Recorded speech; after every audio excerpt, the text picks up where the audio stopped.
right, we've got a full house on this Friday morning. I want to introduce you to Mr. Bruce Jones. We're talking about the Morgan County Youth Services. Well, it's Decatur Youth Services. I'm sorry, Decatur Youth Services. I think I have Morgan County on your name, but we're going to use that in there. It is Decatur Services. Now, not too long ago, there was an article in the newspaper talking about candy not at Skittles parties.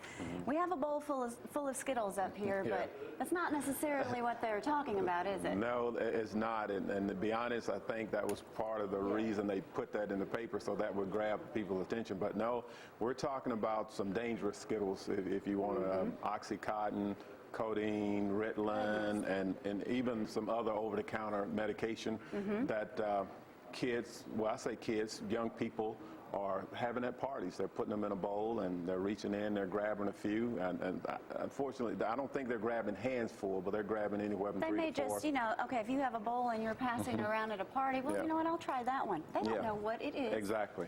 What the outcome's going to be. They're just getting it out of the medicine cabinets of the parents and other people's homes and just putting them in the parties and getting high. What do parents need to know to help stop this? Well, first of all, parents need to know that any and all kids can do this. I mean, we sometimes want to isolate. Not my kid. Yes, right, exactly. Let me tell you about mine. Exactly. We do. We want to isolate it to certain areas and certain ethnicity groups, and it's all kids.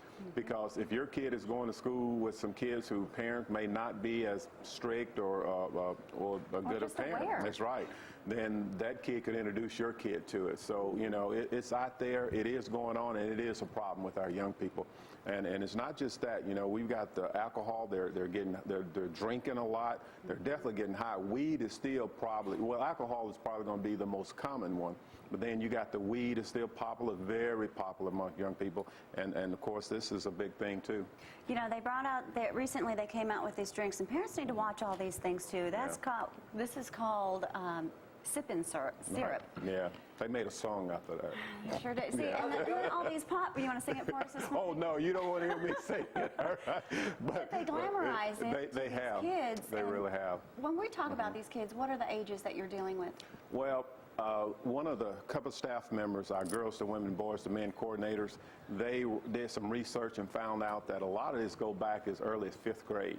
Wow. Yeah, so as early as 5th grade. So we do know that 5th graders are involved to some degree. My little 11-year-old who I brought with me today, he was even introduced to marijuana, you know, and he was 5th grader. So we know it's out there, and we know it's starting early. So parents, you got to monitor them. You got to be nosy. You got to find out. In their business. I mean, on that Facebook, on the computers, their phones. You have the right to snoop. Yeah, but they think they don't. They think they're invading their privacy. They don't have privacy. That's right.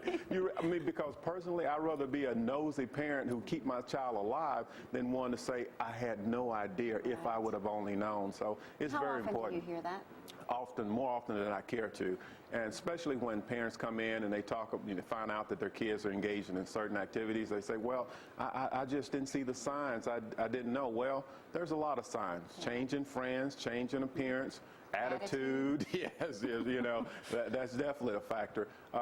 And you just have to just not think that this is just happenstance. Well, they're just growing up. Yeah, they're growing up, but they also could be experimenting with some things that could be dangerous for them.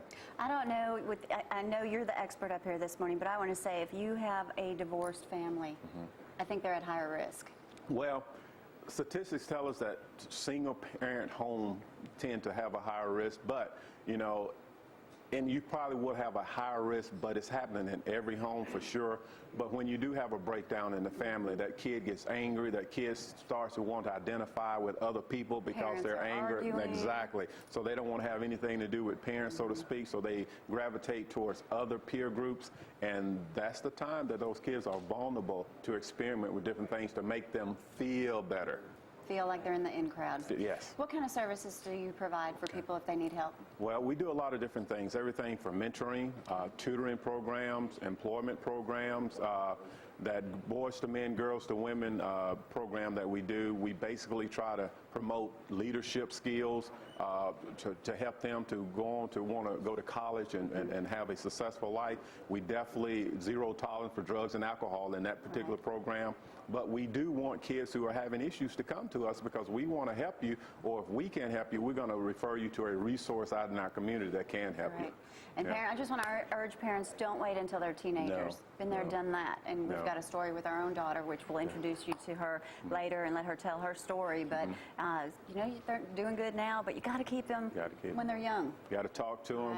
You got to just ask questions and who are your friends, and be nosy, really. And that's the key. Just know what's going on with them in their business, because your business is their business. All right. Thank you so much for being with us this morning. Thank you. If you need to get in touch with Mr. Jones, I'll be happy to give you that information. ZTV@jamiecooper.com. Headed over to the kitchen. I told you we had a full house. Jamie?